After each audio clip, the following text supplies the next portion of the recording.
Remember when people doubted the Hale End Academy? Now look at Saka, Smith Rowe, and Nketiah. But what if I told you that the next generation coming through is even more special? Yes, Saka and Smith Rowe, they lead the path. But Arsenal's next class of breakout stars are here to follow. So let's talk about them.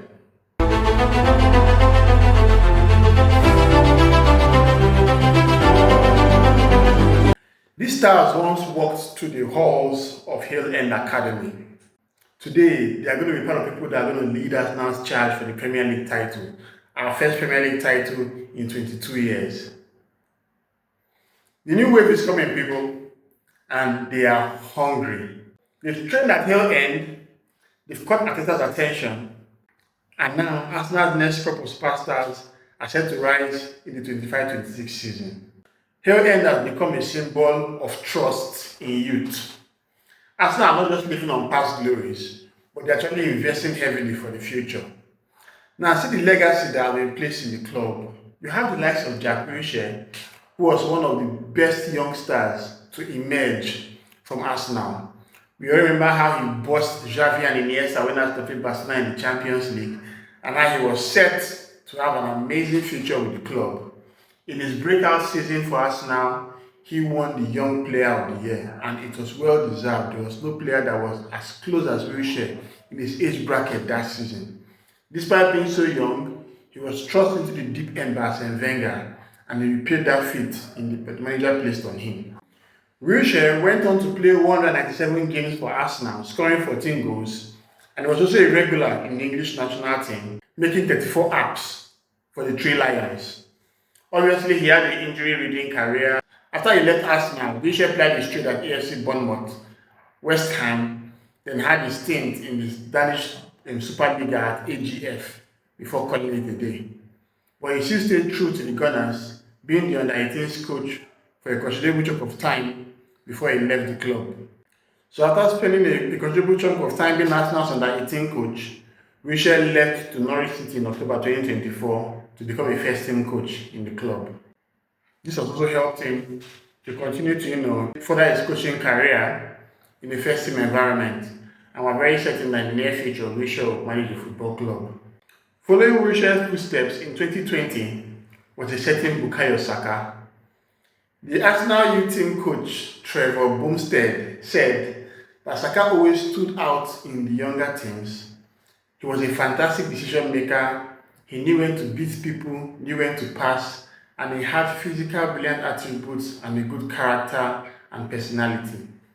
We all know that eventually Saka broke out into the first team, given a chance by Nwaneri, and he made his debut for Arsenal in 2018 in the Europa League match against Voska Poklava, something known as a substitute for Aaron Ramsey. Saka was playing as a left wing back in the day, also played as a left back for a while as well. But when Mikel Arteta made that move to move him to a right wing position, he displaced Nicholas Pepe in the team, and since then he has never looked back. Saka has been an amazing footballer for Arsenal, and at the time of this recording, he has made 263 appearances for the club, scoring 70 goals. He has also become a regular in the English national team, making 44 appearances for the Three Lions and scoring 12 goals. Saka is one of Arsenal's best players, and is even one of the best right wingers in the world right now. He's absolutely world class. He continues to show great improvement, and this all came from Hale End.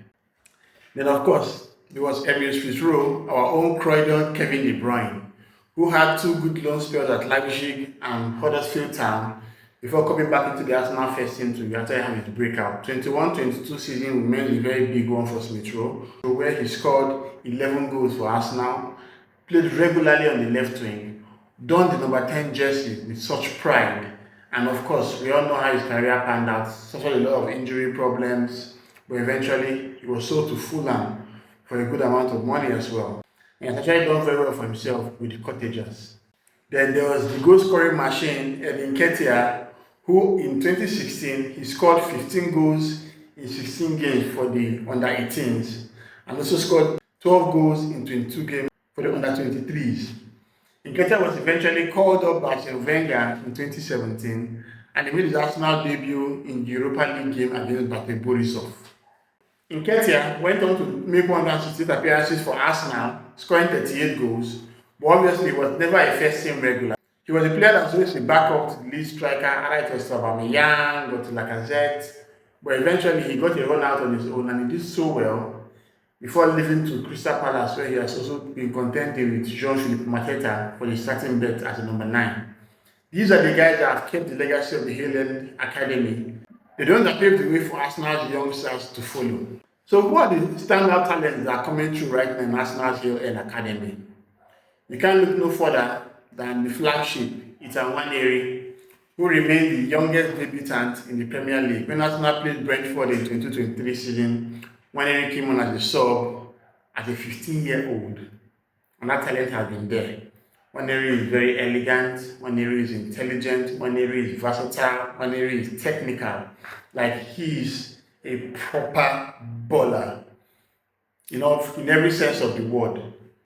He's technically gifted, he's press resistant, and Arsenal trusts him. He just signed a new contract with the club, and as it stands, he is going to be Martin Odegaard's heir apparent. In the 2 games Arsenal played so far in pre-season against AC Milan and Newcastle, Nwaneri started both games in the right 8 position, and you can see how lovely he actually performed in those games, showing his shooting prowess, showing his lovely creative ability, and of course, close control, second to none. Last season, Nwaneri scored 9 goals for Arsenal in 37 appearances, with 4 coming in the Premier League, as well as in other competitions. And you could see the confidence that the club bestowed in him, giving him those games at such a young age. Even though, yes, there was also the issue of injuries that the club had, no doubt, but Nwaneri played so many games last season as a youngster, and he showed confidence. He rolled with the big boys, and he showed no signs of fear. He is someone that has that innate ability to create chances, to score goals, to dribble, and obviously we will see a whole lot of him this season as well. Then, of course, we have Myles Lewis-Skelly, who actually played mostly in midfield for the under-21s. He's a dynamo compared to Jude Bellingham for his engine and composure on the ball. His close control reminded me of Alexander Kleb. He hardly allows the ball go off him. And once he's in control of the ball, you can see how he hugs it up until when he wants to release that pass. He's an engine room with loads of stamina. He's a progressive passer, has very great awareness. And of course, I bet the Arteta now played him as a left back, just like what he did with Zinchenko. And in that left back position, Myles Lewis-Skelly has made it his own. He is someone now that is a first-team regular, starting ahead of the likes of Zinchenko, Calafiori, and even Kylian Tierney before he left the club. Lewis-Skelly also signed a new contract this summer, and is someone that Arsenal fans are so happy will be with us for years to come. Then there's Josh Nichols, a very good right back that has shown confidence in the games he has been afforded to play. I got the first glimpse of him when Arsenal played Bolton in the Carabao Cup, and he showed very, very good confidence, attacked well, defended well, knows how to time his runs, knows how to make those crosses, knows how to tackle, and he's someone that under the right tutelage he can grow to become a very, very outstanding right back for the club. Obviously, we have the likes of Jurgen Timber and Ben White ahead of him, but Josh Nichols is someone that obviously I hope he should have a loan spell very soon to give him more exposure. And when he comes back, he'll come back very strong. When Arsenal played this Milan in pre-season, the game ended 1-0 to the Gunners. Know that Josh Nichols came in the second half as a sub, but we had a penalty shootout, and if you guys saw how he played this penalty, you like, whoa, for someone that young, the confidence to roof the ball the way he did, it's just very evident that he's someone that has a bright future ahead of him, and I can't wait to see more of him. Then there's Max Dowman. I don't even know where to start with Max Dowman. Like, how is that boy 15? How? My good Lord. So, I've been hearing about Dowman, how good he is. I had not really had a chance to get a glimpse of him. Yes, I saw a couple of clips last season where he played very well with the under-18s, also played for the England under-17s. And like, okay, yeah, this guy's quite talented, good moves. No, but you know how you took compilations then. Then I watched Dowman in the last 2 games. The hype is real. That boy is amazing. I can't believe he's 15. Like, when you talk about the word generational talent, that is who Max Dowman is right now. He's a left footer, can play as a right eight, can play as a right winger. And the way he was surging past players with consummate ease, it got to me. I'm like, whoa. How did Arsenal win Newcastle on Sunday? It was Max Dowman. He took it upon his head, grabbed the game at the scruff of his neck, had a slalom run into the Newcastle defense and was settled down by the old man, Joe Linton. You know that one has always been a talk, so I was not surprised to see him citing that. But the confidence of which Dowman went about his business, oh my God. Like, Arsenal has a gem in their hands, and we have the responsibility to protect this boy as much as we can. Dowman is amazing. Dowman is a superstar. Dowman is fire. And that boy is cooking. I'm thinking that, okay, the Carabao Cup will be a good avenue to give him opportunities to play. I don't know whether he's eligible to play in the Premier League or the Champions League yet. But since Nwaneri features as a 15-year-old, I expect that man to also play as well. I need to research that. But from the glimpses we're seeing of McDowman, that guy is an amazing footballer. This is not about hype. This is about why I watched, and my mouth and my jaws were dropping like, that's how good that boy is. And I can't wait to see more of Dowman in many preseason games against Tottenham, against Villarreal, and against Athletic Club. And they were the ones that got away. For one reason or the other, mainly Muller though. And I will start with Chido Obi Martin. That guy was a goal scoring monster at youth level. Like, he scored over 100 goals in one season. It didn't make any sense. The guy is just something else. I remember when Arsenal played against Norwich, or so that 1-7-0. I think he scored all the 7 goals. They scored 5 goals or something. Like some disgusting amount of goals. Like, this is someone that I actually expected him to, spend quality time in Arsenal and grow. But he moved to that lot in Manchester. Well, I understand. It happens. There's a youngster that will definitely leave for reasons best known to them. This guy has a big frame. This guy is deadly in the box. And he was a fan favorite at youth circles. But right now he plays for Manchester United, and I just have to give him an honorable mention because he's someone that, if he'd remained at Arsenal, he would have been a very wonderful player for us. We have Real Walters.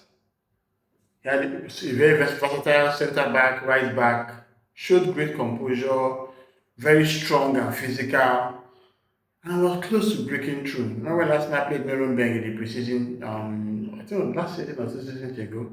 We were part of the squad that played in that preseason. And he did well. So yeah, he did very well. He was someone that I was hoping to see big things about. Very versatile, strong in 1v1, and very calm under pressure.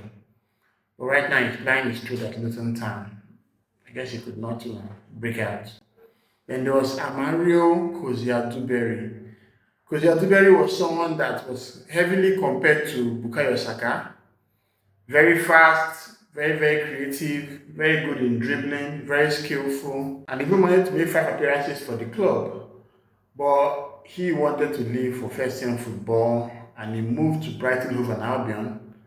And since he moved to Brighton, he has been going on loan. He went to Blackburn last season, played 22 appearances in the league for them, and this season he has been loaned to Bolton Wanderers. So I'm guessing that, okay, his time in Brighton hasn't panned out. Obviously, they have not given him any chance to play for them yet. Probably taking a Gyökeres route, going to play in the trenches of the lower teams in the championship, only to eventually leave, I guess. But so far, he was someone that the Arsenal had very high hopes for, but he moved to greener pastures. And you can't blame him for that. So what's fueling this surge? Arsenal has done very well in academy investment. Bukayo Saka, leading the ranks in the youth academy, has been a very monumental instrument in Arsenal's surge for growing youngsters for the future. Then of course there'll be very, very good mentorship from the likes of Mehmet Ali, who recently left to Brentford. We had Adam Bachal. We also had Jack Wilshere for a while. Wilshere was the under-18s coach and even went as far as taking them to the finals of the Youth Cup, where he won, and that had been a very, very lovely story. But the boys were whooped horribly by West Ham, and it was 5-1 we lost that day, and it's a very sad experience for the lads. But going all the way to the final of the Youth Cup was a big deal for them. They also did very well in the next gen UEFA series, but it didn't go all the way as well. So having players like Wilshere, who had come from the youth ranks at Arsenal to coach those lads, was very monumental, and that was also fueled most guys to want to going to do what they do there. Then right now the pathway for first team football is very clear. You can see what has happened with Myles Lewis-Skelly.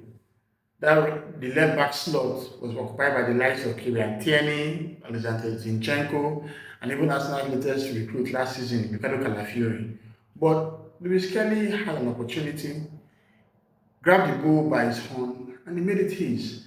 And obviously, Lewis-Skelly is currently in that first team by merit, because of the fact that he's playing so well, and it's very evident that he's a good footballer. He will need more games to grow. Yes, he has had his struggles with some red cards and discipline and all that, but obviously he has that passion to want to improve himself. Then of course there's a really a pathway from Nwaneri. Nwaneri is someone that we had very, very high hopes of, and he's living up to that hype. Last season he played 37 games for the club at a very, very young age. And of course fatigue took his toll eventually with a couple of niggles and injuries. But Nwaneri has a clear pathway, and as you can see, this summer both Lewis-Skelly and Nwaneri signed new deals. That would also motivate someone like Dowman to continue to do what he's doing, knowing fully well that when he comes of age, he will also get a new deal, like a senior deal for the club, and he'll be there for years to come. There's also been a good focus on technical training. Our young lads are so technically astute, and you can see it in the way they play. You can see how Nichols showed great technique in the games he has played for us. Nwaneri has always been a massive technician right from time. Lewis-Skelly has lovely close control and good technique as well. But Dowman is a technical wizard. So you can see that affinity to want to continue technical training in our lads has been there for everyone to see. And I'm sure the academy are very, very happy about what they are doing in that regard, and I'm sure they will continue. So what does this mean for Arsenal's future? We have depth in several positions without having to necessarily spend big. We have a strong identity that has been rooted in the club. There's a long-term sustainability, just like how Barcelona's La Masia Academy is, or the famous academy in Ajax. These lads will have a clear pathway to play in the Carabao Cup and the FA Cup. There are so many call-ups and debuts that are going to come, and of course, these players can fill in gaps when required, which is very important for Arsenal. So if you thought Saka's story was special, brace yourself. The next Hale End product might just be the next global star, and it's more than hype. I've seen it with Nwaneri, I've seen it with Lewis-Skelly, and we're clearly seeing it with Dowman. This is Hale End 2.0, and the players coming through this season are going to define Arsenal's next decade. So which of these players do you want to see continue to break through in 2025-26 season? Please drop a comment, leave a like, and don't forget to subscribe. Come on, you guys.